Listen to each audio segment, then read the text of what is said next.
Transition Radio TV, brought to you by thebreastformstore.com. They have everything you could possibly need for your cross-dressing and transgender needs.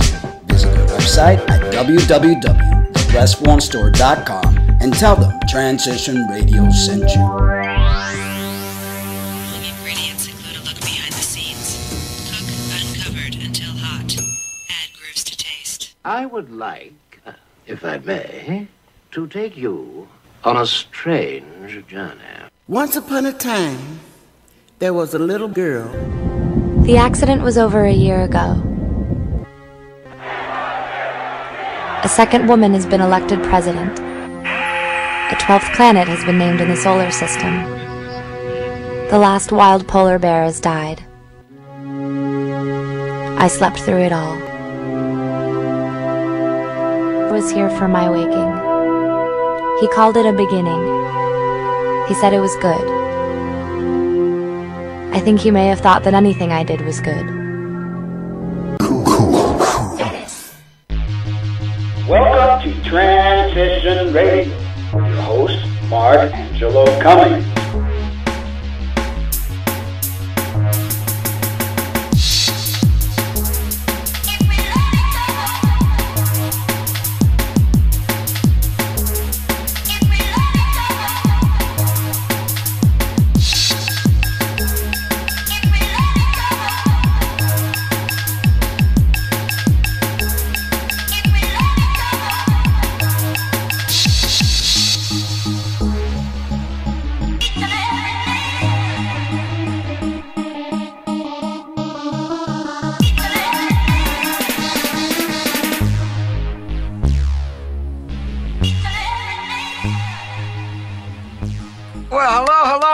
And welcome to Transition Radio TV, live from the land of enchantment, Silver City, New Mexico, which has been pouring for the past 3 days due to some sort of tropical system that came from Mexico or something near that nature. But I want it to end. I'm over this whole thing. Anyway, guys, thank you once again. I hope that you have been enjoying the amazing lineup of guests we provide week after week. And if you miss shows, hey, not to worry. You could always go on the website, www.transitionradio.net, and check out all the interviews on demand. There are individuals from all over the world and all over the LGBTQ spectrum. And there's also some radio podcasts there for you to listen to with great information regarding nutrition, spirituality, and healing. Now, remember that when you donate, you're going to get a gift. And there is an area on the website. It says click on gifts. So it shows you exactly what gift you are getting depending on the donation that you are providing. I want to take the time, this time especially, to thank Rachel Brusati. She, for her generosity, and she gave us a very nice donation and sent her over a CD and a bunch of goodies for her. And I'm sending her much love and healing. And thank you, Rachel. Appreciate it. This is what keeps the show going, is donations, and appreciate that. Well, tonight we have a very important guest. His name is Paige Elliott Phoenix. Paige is a musician and an activist, and is best known for the general public as the groundbreaking appearance on X Factor Australia. Paige has been a strong supporter for the No to Homophobia campaign from the beginning. Paige Phoenix was thrilled to be included in the lineup of Brisbane Pride Fair Day with Sarah McLeod and Katie Noonan.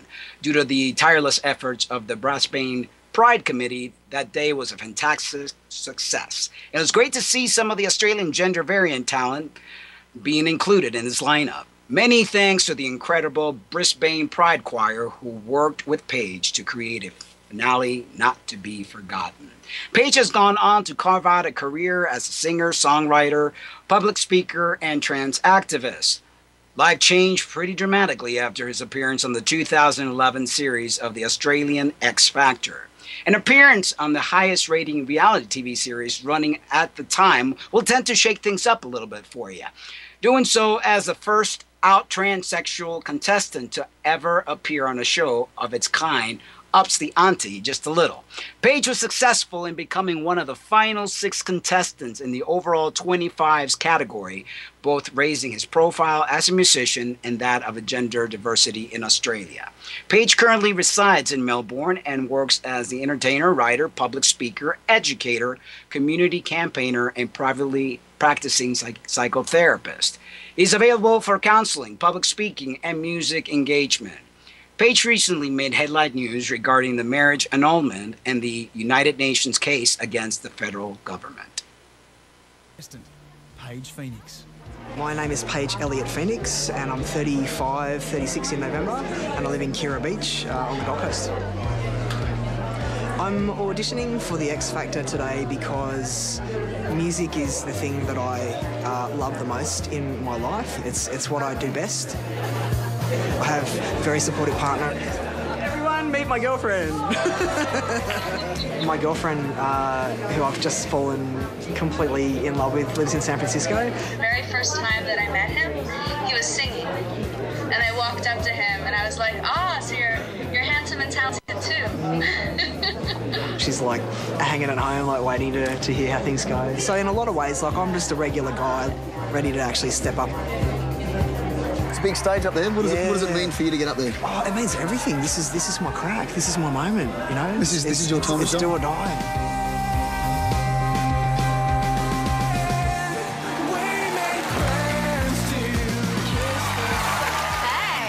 Hi guys, how you going? Hello. Good, how are you? Very well, thank you. What's your name? My name is Paige Elliott Phoenix.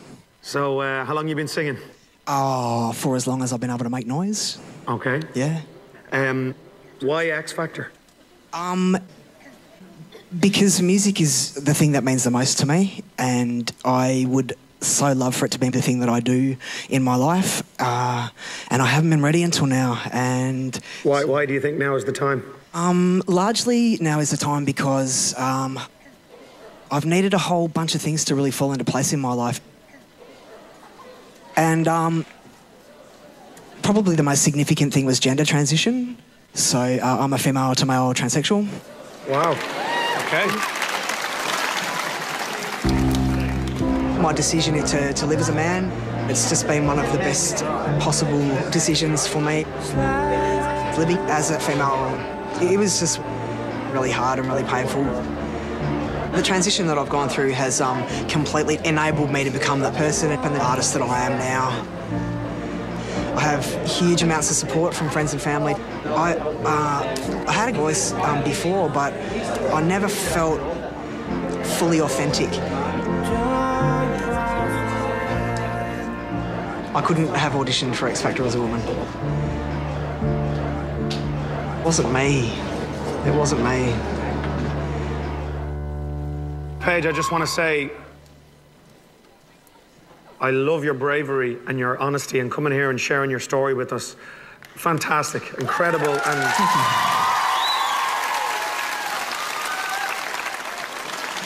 What are you going to sing for us today? I'm going to do Never Tear Us Apart by NXS. Good man. Take it away.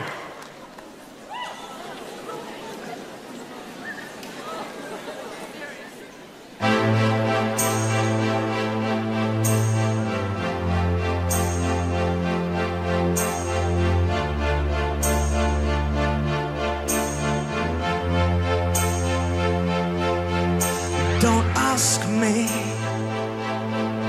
what you know is true. Don't have to tell you I love your precious heart. I was standing, you were there. Two worlds collided, and they could never tear us apart.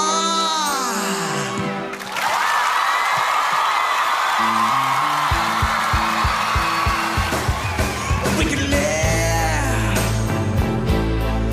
for 1,000 years, but if I hurt you,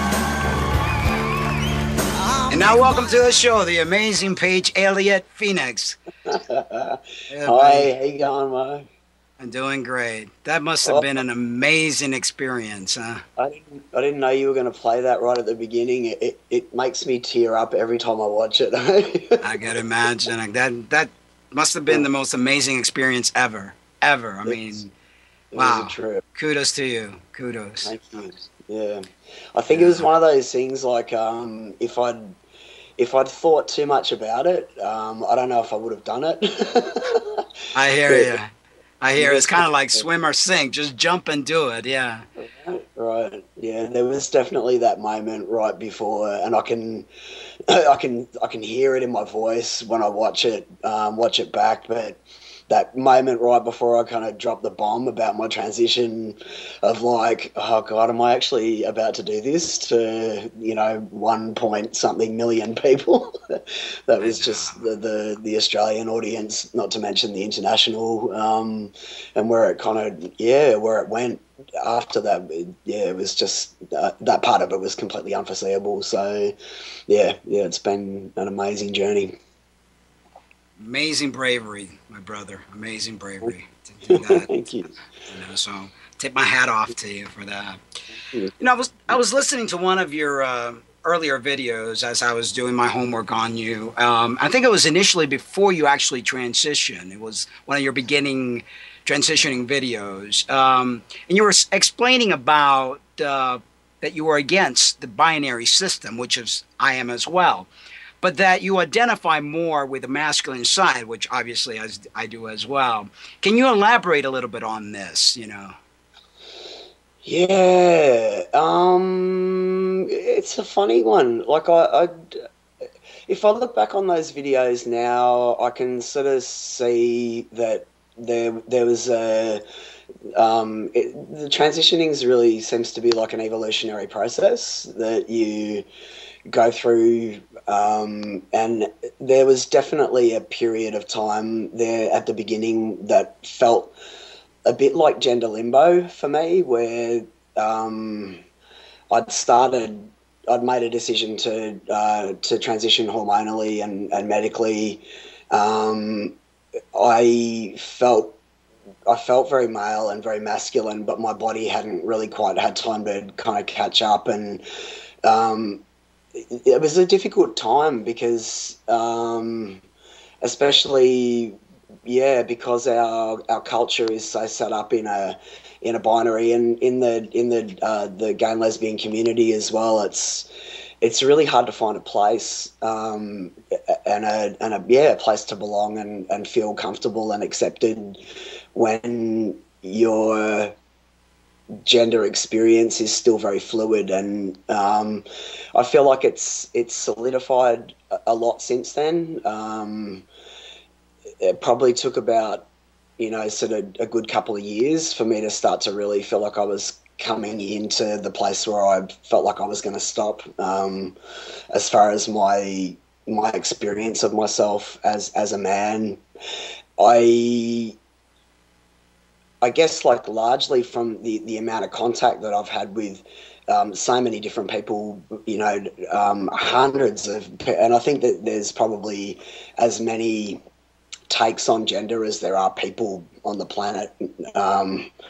Everyone has their own place that they kind of fall on that spectrum, and I just don't view gender as a fixed anything anymore. Because there are so many variants and people rocking it in their own way, and I think that needs to be celebrated and accepted, and we need to kind of catch up as a culture, and as a people. Yeah, definitely. And it's sad because society always wants to put everything in a box. And even within the LGBT community, which is supposed to be such a diverse community, we do it to each other. I mean, there's a lot of anger in the lesbian butch community towards us trans men because they feel that we're traitors, that we've kind of trying to make them invisible. And it's just this constant battle and this constant placing in boxes. And I believe that gender is not what society makes it out to be, boy or girl. I think there's a spectrum. And obviously we're seeing it more and more. And it's not just in the human race. We see this a lot in different species, whether it's plant-based based or animal based or micro based. You know, it's what it is, and we need to be a little more open minded, I think, as society. But definitely. Yeah, a trans activist here in Melbourne who is my hero, Sally Goldner. I was having coffee with her recently, and she was describing gender as a kaleidoscope, and I love that that image and that metaphor for gender. That we have been seeing it on a linear kind of spectrum with these two ends, this sort of binary based view, and look, honestly, the thing that has been the most shocking to me through this whole journey has been the fact that I haven't actually had any grief or grievance with any member of the straight community as far as acceptance of my gender experience. All of the hostility and the drama that I've encountered has come from within our community, and it's shocking to me, the lateral hostility, the bullying that goes on, the cannibalism. I don't know. Yeah, it's like this oppression Olympics that just seems to be ongoing, and it's devastating to the GLBT community as a whole, but it impacts trans people monumentally by comparison with the rest of even our community, because we are still the most marginalised demographic. We're the crew that are in most need of support, and yet we seem to still be copping a disproportionate amount of shit from our community. And I mean, my hope is that we get it together around that, because if we're not unified, we're not going to move forward. It's that simple. But unfortunately, it's also coming from our own T community. I know a lot of the grief that I get is more so from the trans community than any of the other LGB members, and never mind the allies or just individuals that are not part of the community. But the transgender community, and I believe, I mean, this is my own view and thought, that it's that own inner turmoil that they're facing, that they're actually bringing it forth to each other and to themselves, and just creating a lot of drama, which I believe is hurting us in the end instead of helping us. Now, I have a lot of friends that are Australian, and a lot of FTM friends as well, and they explain to me that there's a lot of struggles going on in Australia being trans. Can you elaborate a little bit on that for me? That's a really broad statement. Without knowing specifically what they're referring to, I mean, we've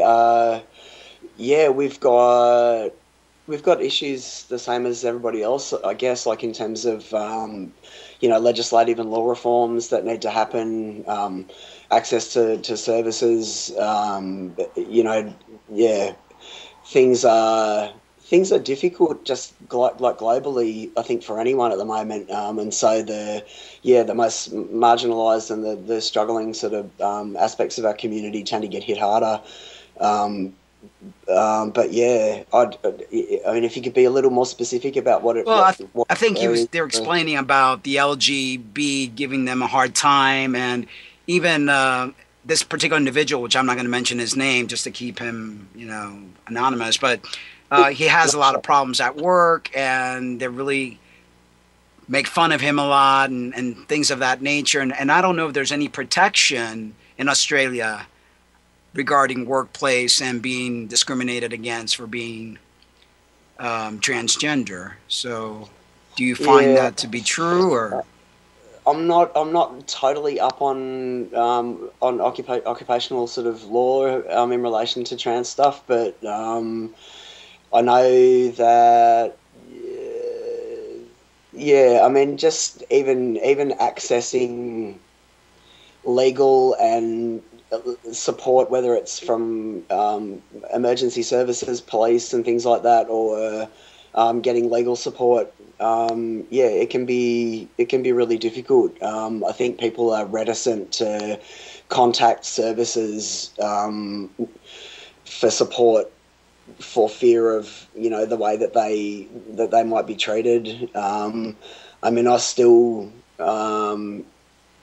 I got pulled over for just like a random license check by the police not that long ago, and had my gender questioned by the police officer that pulled me over because I came up on the system as female, despite the fact that I had a male driver's license, which then made them think that I was might be impersonating someone, or I don't know, but they sort of like outed me as trans and made me justify the way that I was presenting.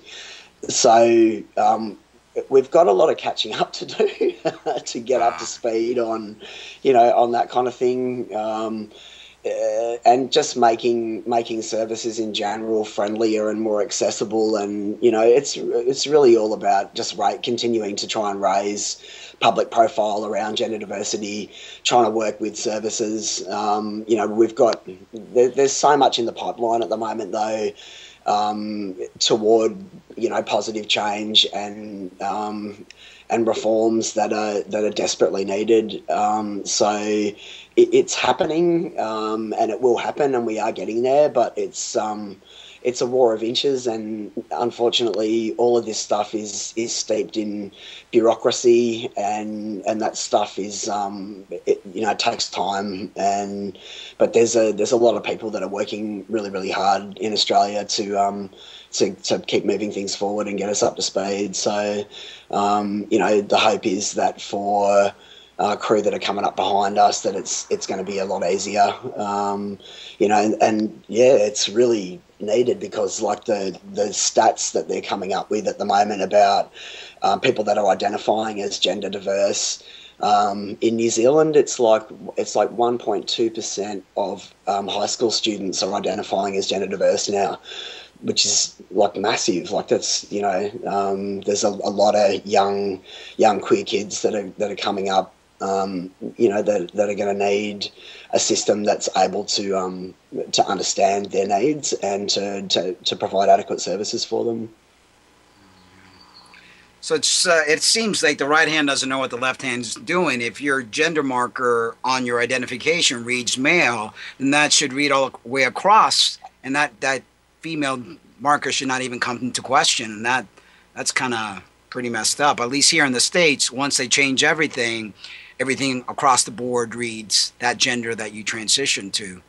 Yeah, a lot of our dramas around gender marker stuff rests with this mismatch between state and federal legislation. So, for example, your passport is governed by federal legislation, whereas your birth certificate and sex marker on your birth certificate is governed by state legislation.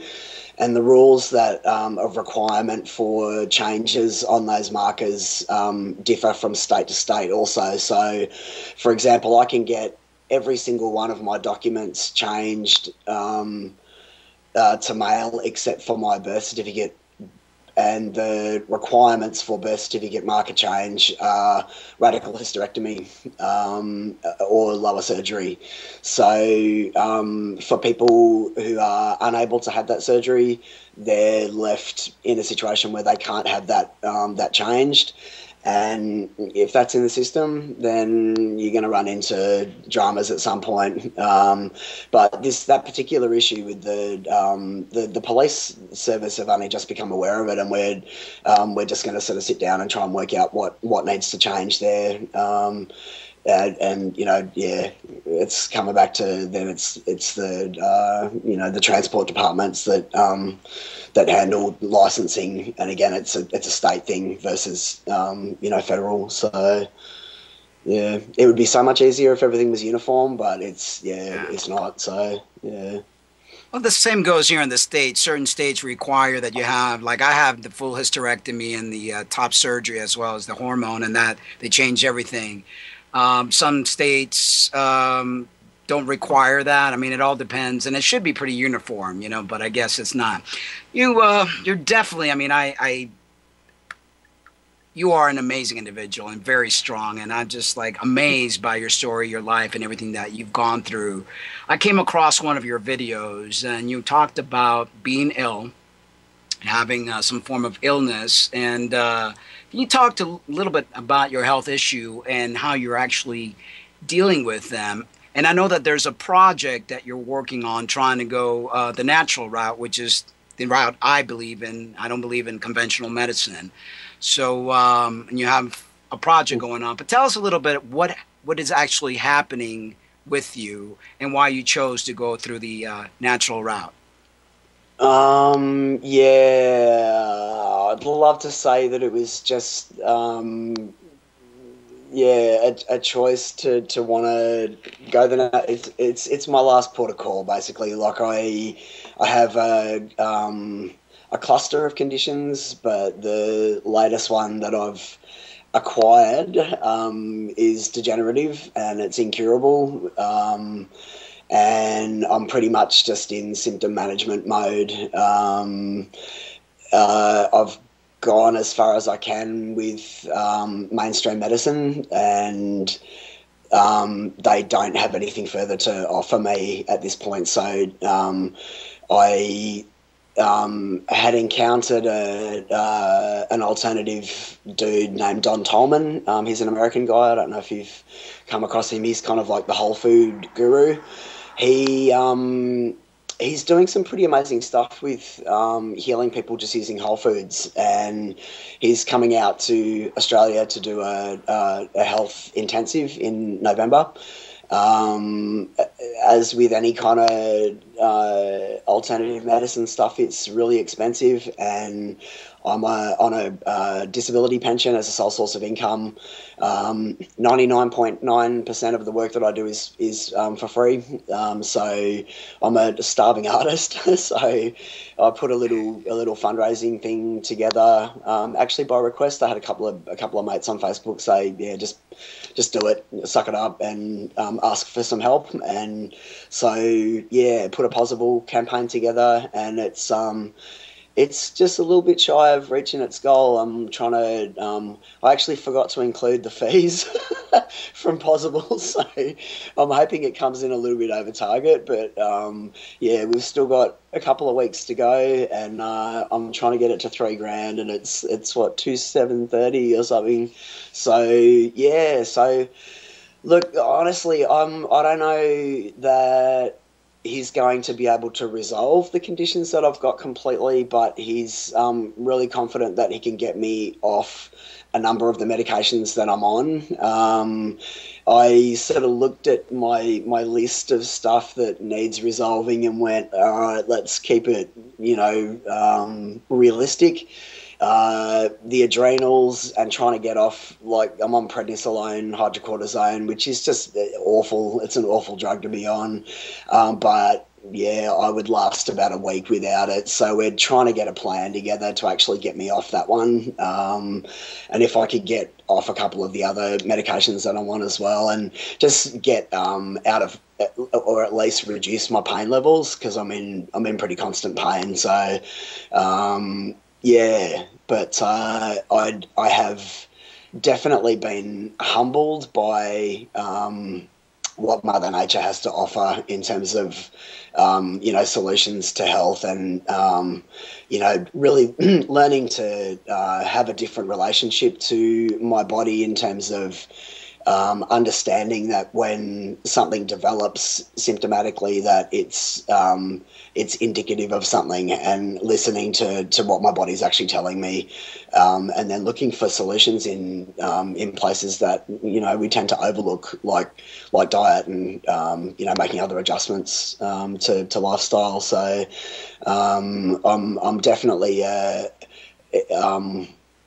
yeah, it's kind of ironic. I'm a lot healthier now than I was before, despite the fact that I've sort of gotten sicker. Getting alcohol out of the picture, getting drugs out of the picture, starting to eat well, working very hard on trying to quit smoking at the moment. It's, as it turns out, a hell of a lot more complex than I thought it was going to be. I didn't realise the degree to which I was using it as a pain management strategy until I tried to stop. But yeah, that will be out by the time I do the boot camp in November. So working at that one. But yeah, that's what the possible thing's about. I'm a big believer in the natural route, and I'm a big believer that natural foods, especially raw vegan foods, can heal you. Juicing, and I've helped many clients. I've seen many individuals get rid of cancer, and I know that the medical community goes, oh, but it can be done because our body has the capability of healing itself if we just get out of its way and just provide the optimal environment. That's the key.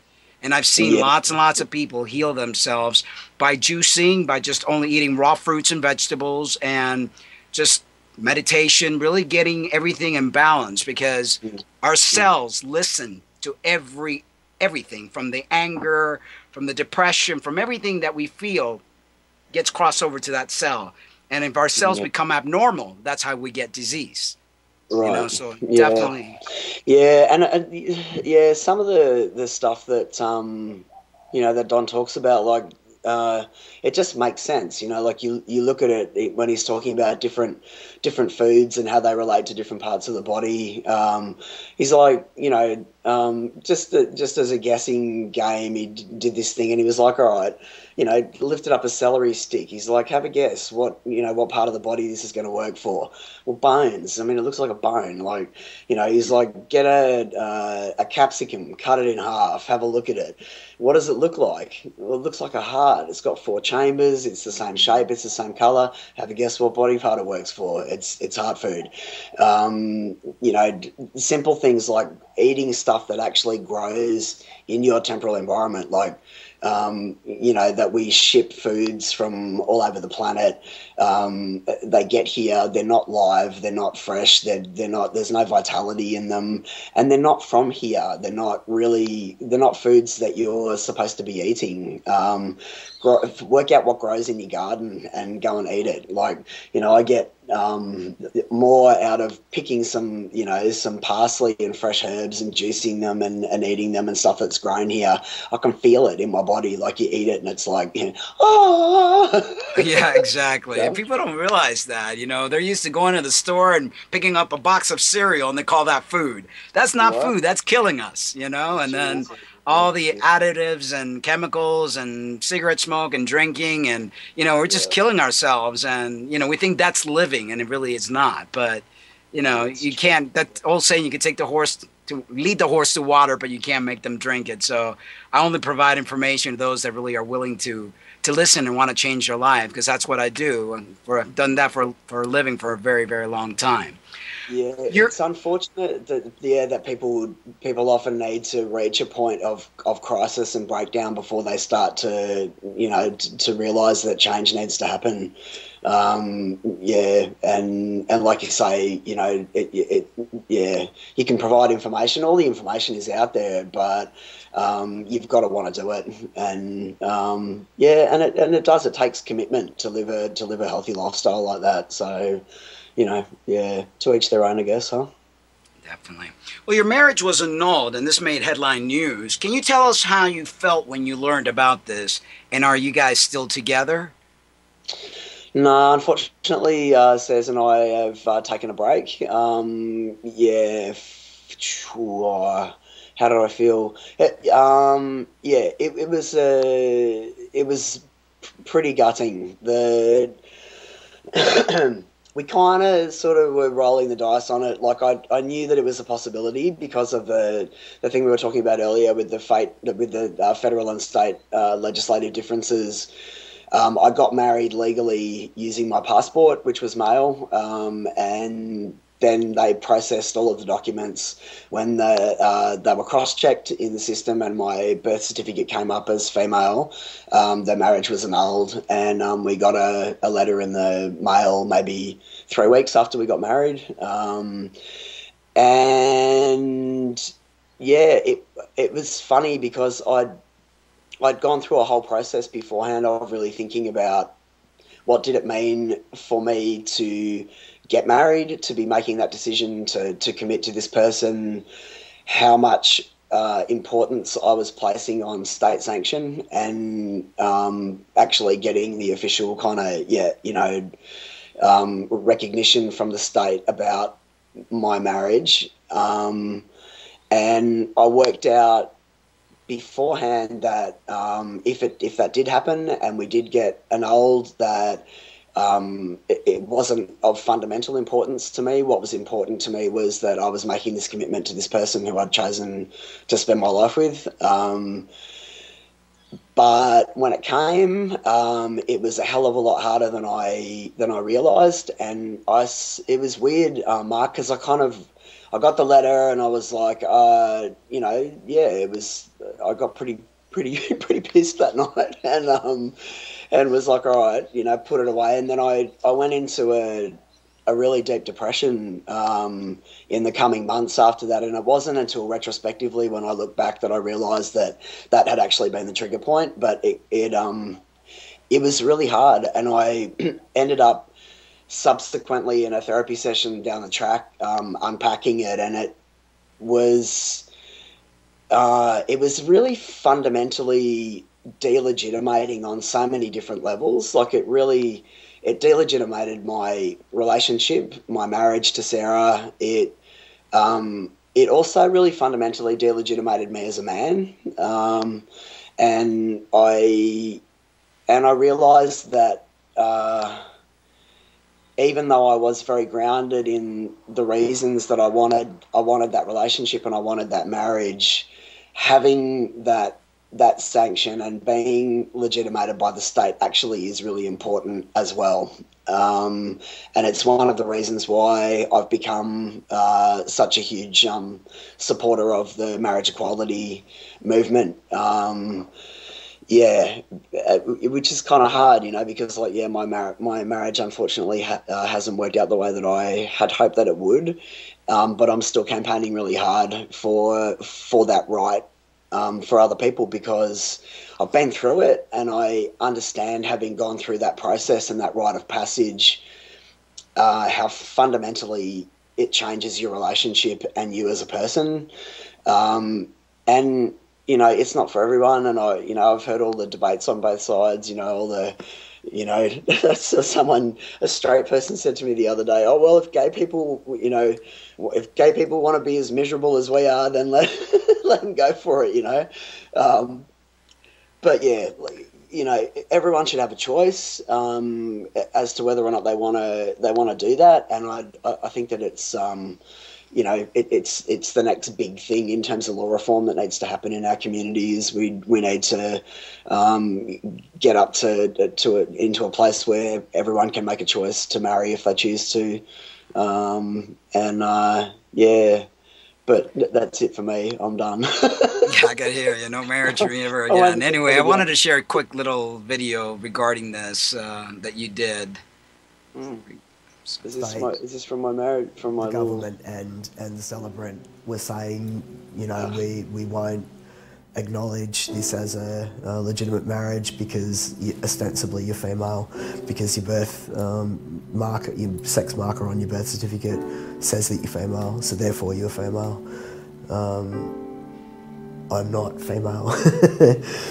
Yeah, there's not a single fibre of my body or my mind that's female, and never has been, never will be, and I should have the right to have all of my documents reflect that. Those sorts of inconsistencies, they're not just theoretical, paperwork inconveniences. They ground themselves in very real impacts for individuals and for people like me and for Sarah when these sorts of things happen. And And when we're forced to do things like go under the knife and have life-threatening surgery in order to have our sex recognised, it's ridiculous. No one should have to have bits of their genitals cut off or parts of their bodies removed that they don't want to necessarily have removed in order to be recognised.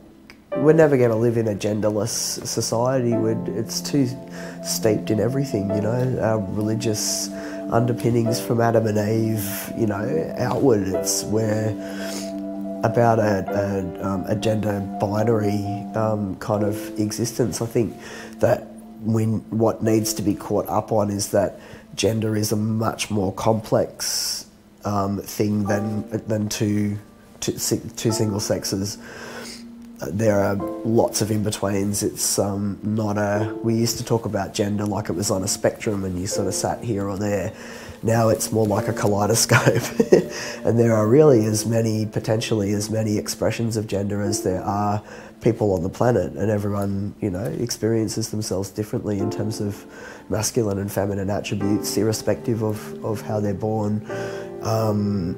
That needs to be caught up on. We need to start thinking about gender as much more of a complex kind of, consideration. I think Australia's becoming a bit of a laughing stock in terms of how archaic our politics and attitudes are and all of that kind of stuff.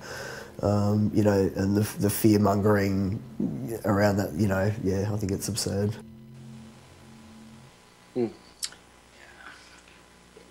As a trans man, I have to say that this has been an amazing journey for me. I know there's a lot of people that have regrets. It's a hard life. It's not an easy life, to say the least. But I always like to look at the positive, and if I had to do it all over again, I would. How do you feel now versus how you felt right in the beginning of your transition, and how long has it been since you transitioned? I guess it's been 5 years, or I don't really know, 6 years, something like that. I was just having a moment the other day. It might have actually just been yesterday when I was shaving, and I was just getting like an absurd amount of pleasure by my chest hair. Which probably sounds really a bit odd, but it's still the single thing that makes me the happiest is that I've been able to arrive in this body before this lifetime was over. I feel so privileged and so blessed to have had the opportunity to take this journey and to live in a part of the world where that's possible for me,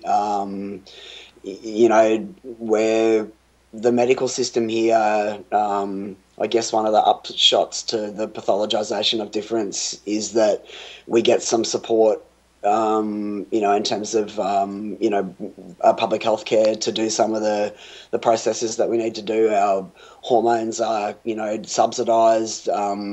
It's fantastic, and I don't have to.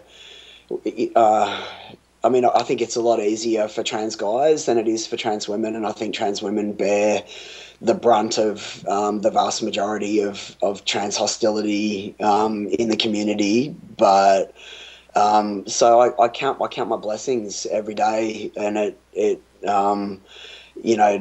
other shit in my life can be hard, and then I can come back to that I'm so happy in my skin, and yeah, I definitely have a hell of a lot more hair than I thought I was going to end up with. And I'm still wondering if it's ever going to stop growing, but I now have shoulder mohawks. It's scary because I've been in transition 11 years, and it's just like my back everywhere. I feel like a human chia pet. It's like, okay, you could stop now. It's like shed everywhere, and to try to shave myself, especially if I'm single, it's hard to get that back hair, and waxing is out of the question. So totally. I did that once where I was, I got a little bit self-conscious about my shoulder hair, and so I decided to clip some of it off, and then sort of clipped around, and then I was like, oh, fuck, where do you stop? I'm like, how do you blend in with the arms? And so I ended up with like fur sleeves, you know. It's crazy. I'm pretty sure that I've got some gay male friends who could educate me in the use of Nair and products like that, so that I can do it. Turn myself into a twink.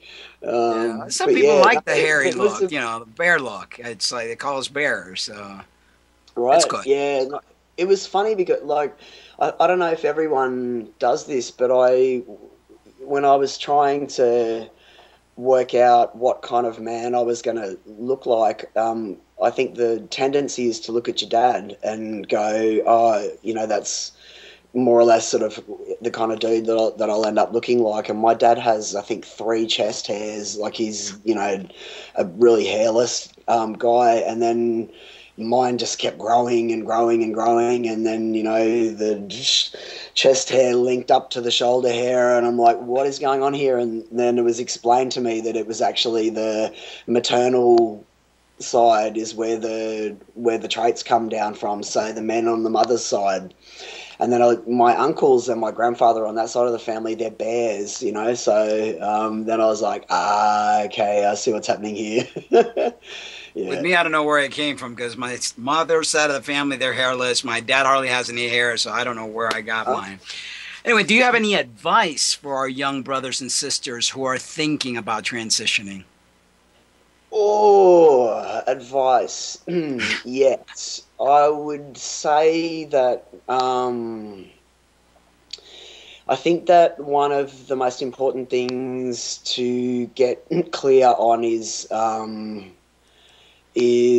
getting really grounded in yourself in terms of why you are choosing to do what you're doing, and to try and, as much as possible, delineate between the things that you want for yourself and the things that your society pressures you to try and want for yourself. That, you know, surround yourself by as many empowering and positive and healthy influences as possible, both in terms of lifestyle, in terms of the people that you're hanging out with, the service providers that are supporting you through your process, and really do the things that are right for you. You know, you can become anything that you want to become and be whatever person that you want to be, and whatever expression of gender you want to rock, it's cool to rock it. And if anywhere taught me that, it was San Francisco. Yeah, so that, and I think also that, you know, to have realistic expectations about what transition is going to give you. It's not a cure-all for all of your shit, you know, like if you've got issues that you need to work through, take the time to work through them, because if anything, the tumultuousness and the complexity of the transition journey will only amplify pre-existing stuff that you've got going on. So it really is worth taking the time to do some personal therapy or do some, you know, whatever work you find supportive, to create as solid a foundation for yourself as possible. Because especially when you throw hormones into the mix, shit gets crazy. So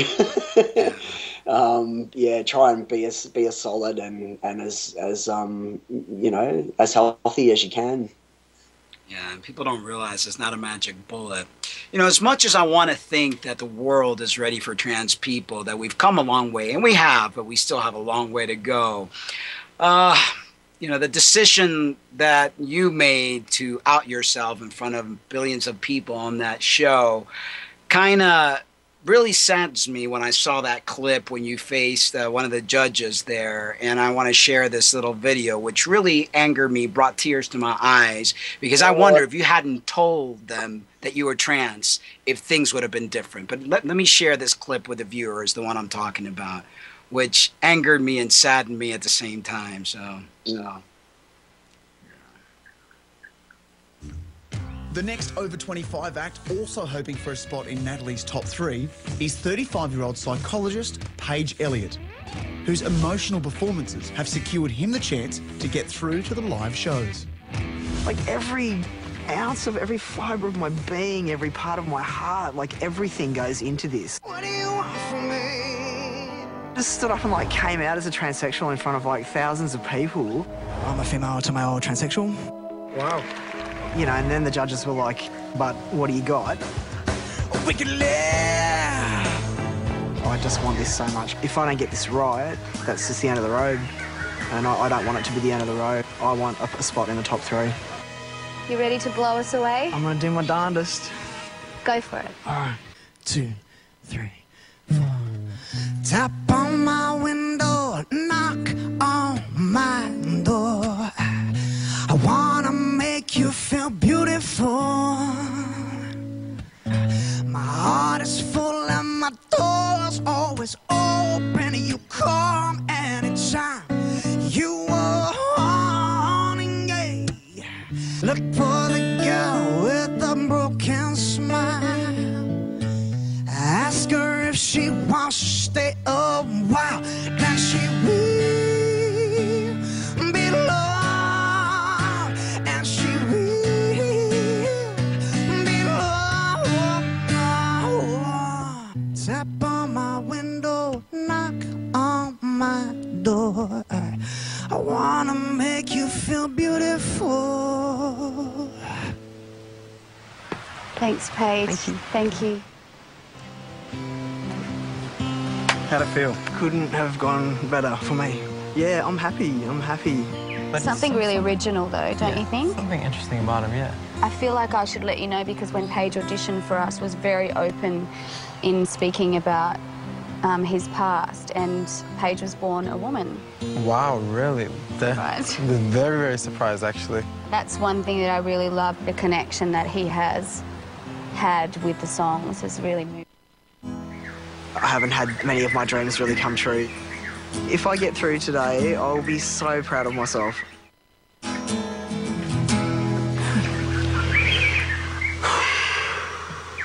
Thank you so much for telling us your story.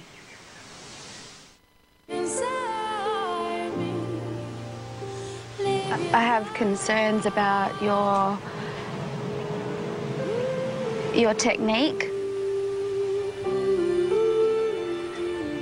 Then on the flip side, you have so much passion and so much connection. Paige,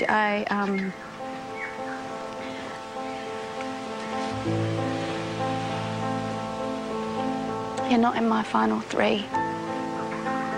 Okay. I'm sorry. Okay. Thank you. Okay.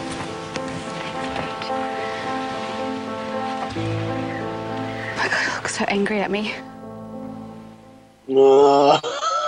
It's crazy. Yeah, the ignorance, you know, and the flat out, you know, to me it's like they lie. You know, it's like, oh, it's your technique. No, it's not your technique. It's the fear that the world has to face what's different. Humanity needs to grow and learn that not everything is in a perfect fitting little box, that nature creates difference, and we are that difference, and we are here to make a difference, and humanity is going to have to learn to deal with us. Yeah, you tell him, Mark. Yeah, all right, yeah. Yeah, no, look, far out, man. Look, the funny thing is that clip is just it's the epitome of reality TV show. They all the pre-interview stuff that you saw there was like they do a psychological profile on you before you go on the show, and they record you constantly. So, and they push all your buttons. They get you to burst into tears at least 5 times, lose your temper at least once, and they managed to get me to. They were working really hard, but they managed to get me to crack a little bit. Where I was saying, like, I think she said something to me like, "Oh, you know, why don't you just, you know, give more or something?" And I was like, give more? Like, what do you want from me? Like, I've given, like, I just came out on, you know, on national friggin' television, for crying out loud. Like, what more could you people possibly want from me? But you know, then they frame it however they want to frame it, they piece it together. But that bit at the end there, it was just really disappointing because what they didn't show was that we'd sat and chatted for ages. We held hands, we had a cuddle, we had, you know, like all this other stuff happened, and they, in post-edit, they just put together, you know, what they called the death stare, which really was me just trying not to lose it emotionally. Like I said to her after that, like, you know, it's totally cool. Like, I accept your decision. I've had an amazing experience. It's been incredible. I got what I wanted out of it. I wanted to do more as a musician, and I wanted to raise the profile of gender diversity. Both of those things have happened, and, you know, so I can walk away really happy. So I was quite shocked with the way that they put it together. And then, you know, I thought about it and I was like, I think that they needed to turn public opinion a little bit in order to exit me from the show without it looking bad for Fremantle Media. So that was how they chose to do it. You know, I think anyone, the free thinkers out there, watched that and went, what a load of bullshit, you know, like, that was crap. And a few people were, you know, they bought it and were like, you know, oh, well, you know, if he can't handle that, then he shouldn't, you know, have proceeded, whatever, you know. Like, retrospectively now I kind of go that they did me a favour. I don't know that I really would have wanted to have participated much beyond that, because it really does become about, you know, sucking industry dick. Can I say that on your show? Yeah, but you can say whatever you want, man. But it you know, it is. It's, and I think that I don't actually think that the problem that they had with me was me being trans, Mark. I think the problem that they had with me was that I don't lie, and I'm a very free-thinking, speaking individual. And that was the risk that they were running with me, was that, you know, someone like, you know, TV Week would ask me a question on what had it been like, and I'm going to give them a straight answer. And I don't know that was that I was bankable because of that aspect of my personality and my ethics. And that's fine with me. I don't actually really want to be affiliated with or a part of something that involves me having to compromise on my core ethics. And yeah, you pretty much have to do a show like that. So yeah, that's the way it is. You know, I feel the same way. You know, I feel like the same exact way. Take me as I am, and I'm not gonna be a puppet. I'm not gonna say what you want me to say, you know, and that's, a lot of people live life in fear, and I believe fear and love can't be in the same room, and I ride with the frequency of love and truth.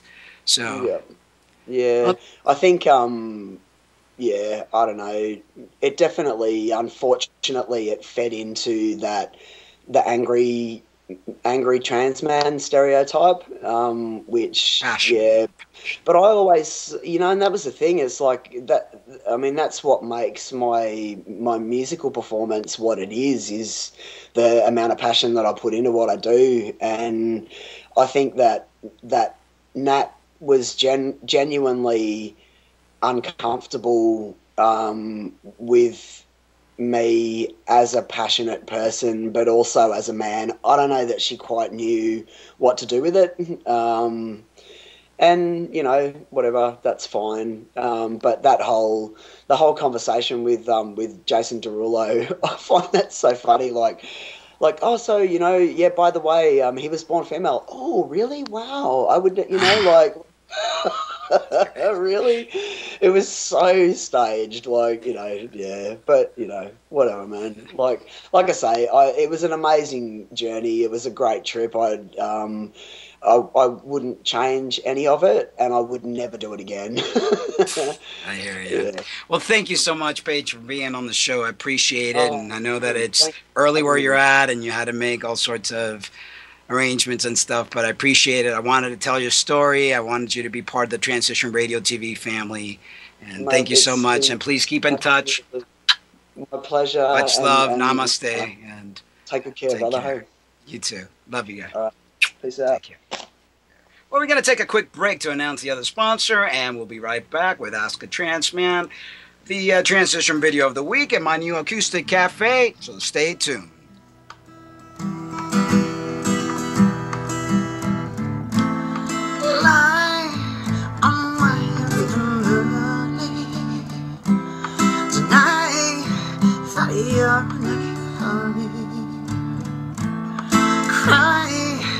And tell me not to worry, 'cause what I don't know is never gonna help me.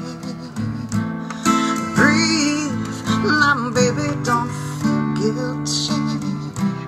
Deceive me, then just walk away. Leave me, the truth would only kill me. And it's gonna be Dr. Varden Madirosian is a facial feminization surgeon in Jupiter, Florida. He did a fellowship in facial plastic and reconstructive surgery with one of the fathers of facial feminization surgery. He has also completed an extensive training in FFS for the past 6 years, working in close contact with his mentor. Dr. Madirosian performs surgeries in his office in a fully licensed operating room or in the local hospital with highly trained and reliable staff. Give him a call today at 561-624-0900. That's 561-624-0900. Dr. Madirosian is highly qualified and understands our needs.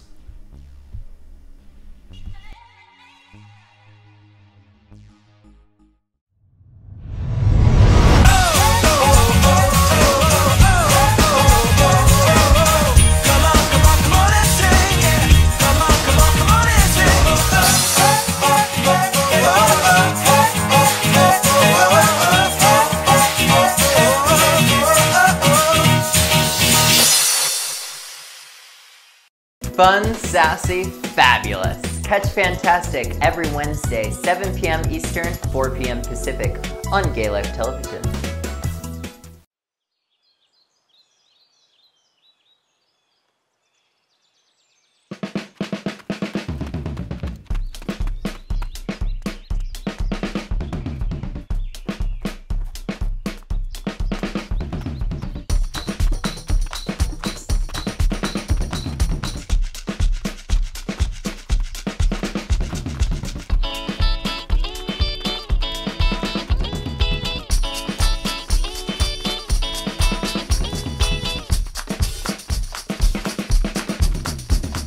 In Pittsburgh, we're no longer the Smoky City. But our air is still making people sick. Kids need healthy air. Athletes need healthy air. We all need healthy air. So join us on October 5th for the Clean Air Dash. We all have a role to play in cleaning it up.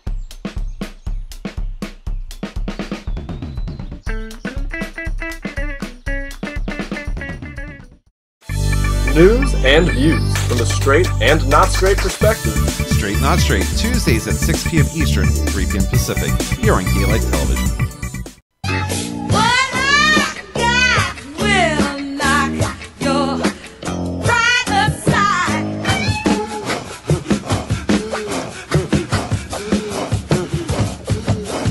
Tell me something good. Tell me that you love me, yeah. Tell me something good. Tell me that you like it, yeah. Well, this week on Asking Trans Man goes, Dear Mark, I've been struggling with anger issues even before transitioning. I tend to become upset at even the smallest things as of late. I'm in my late 30s and it seems my patience is running low with others and I can fly off the handle very quickly. Do you find yourself feeling this way for any time, for years, with frustration or even the hormone news? I want and need to know to be so, I want to learn not to be so reactive. So if you have any advice, I would appreciate it. Respectfully, Jim W.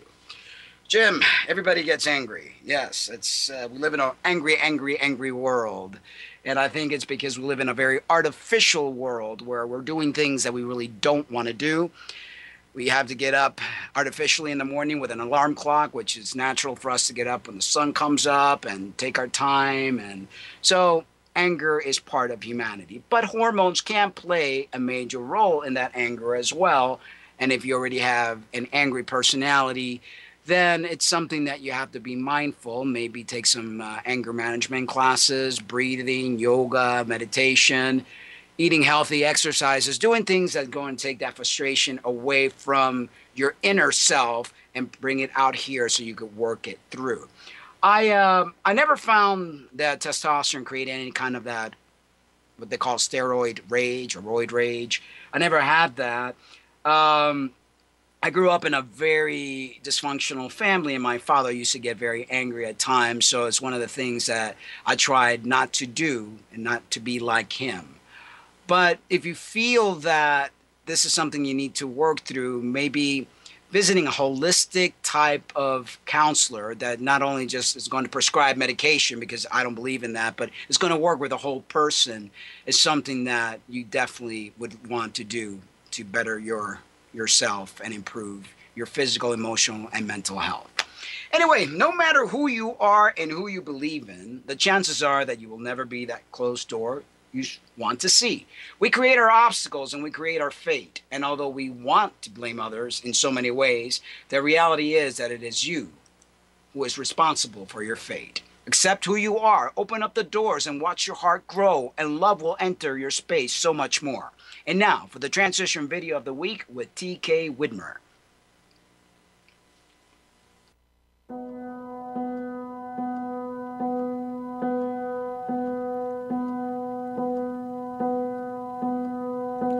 To the north, south, east, and west, frozen in the sacred lines, to the cardinal directions of the mind,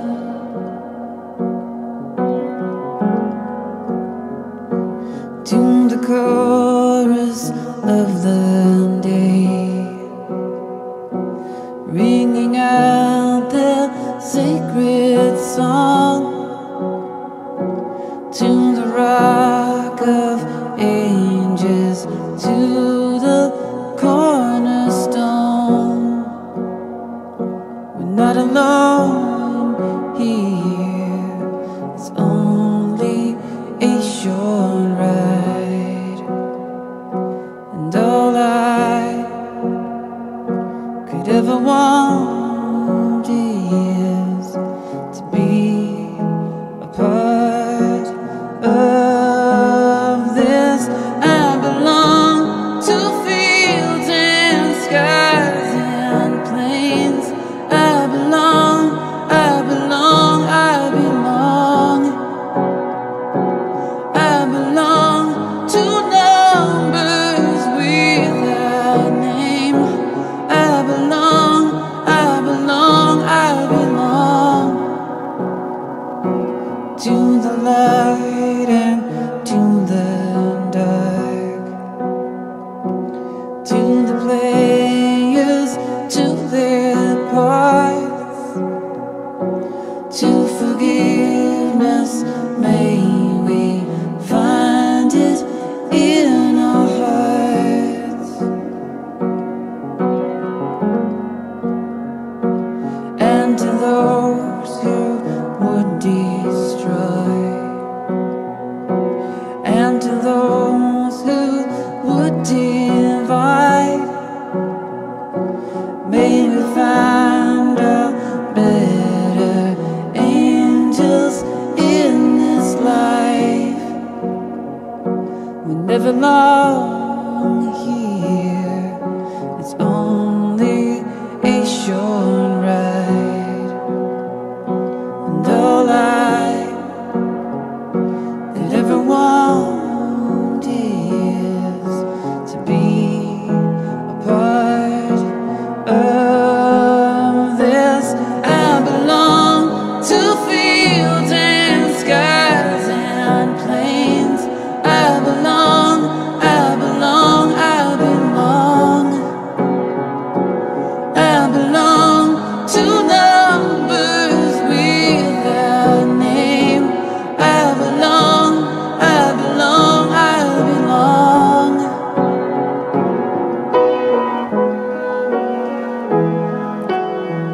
and to those still yet to be. May we all be happy. May we all be free from suffering, 'cause it's only a short ride. And all I could ever want is to be part of this.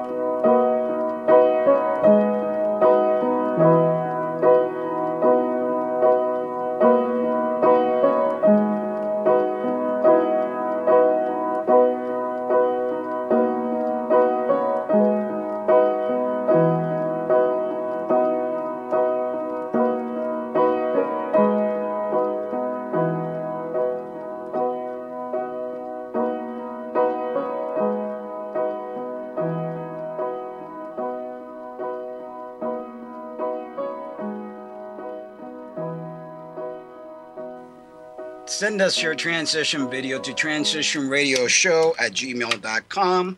Looking forward to seeing your wonderful transformation. I want to take the time to thank my sponsors. I want to take the time to thank my affiliates and advertisers, the viewers, everyone that's been helping thus far. Joe, David, and William at Gay Live Television. They do an amazing job week after week. My guests, I mean, there's so many guests. This is show number 90. I can't believe that it's been this long and still going strong, sharing stories from the entire LGBTQ and A community. Well, I'm going to end the show with a song that I wrote called Destiny's Calling. Music was helped by Jessica when we were together. It's a beautiful song, a little rock song here for you. Guys, remember, it's all about love. Without love, we are nothing. So remember, I love you, but always love yourselves too. Here we go. Destiny's Calling.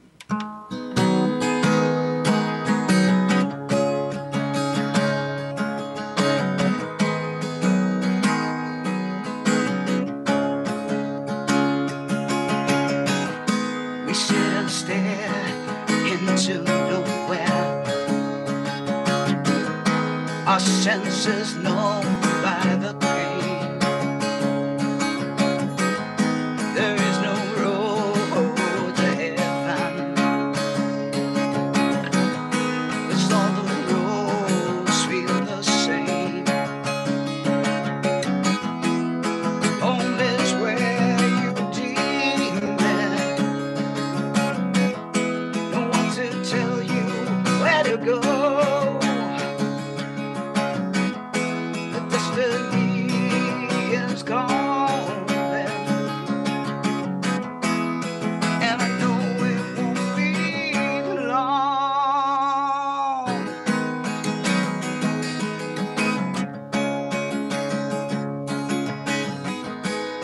Take the dirt from your garden. Know that you soon will be there. We can only guess our future and forget we were once there.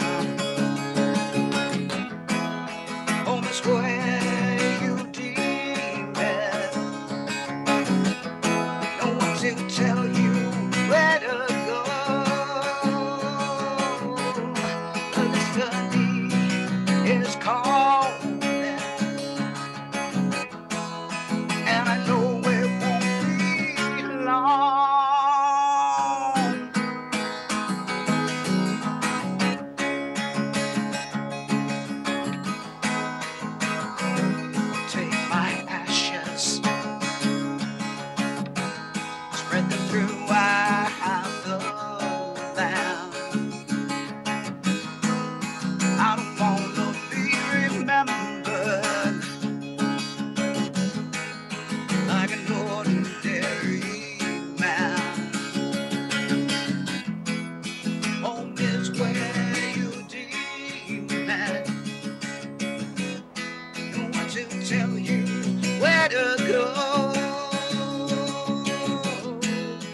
Destiny is calling,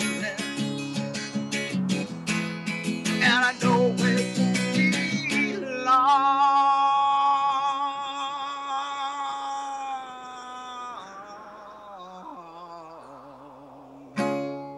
Thank you. I love you.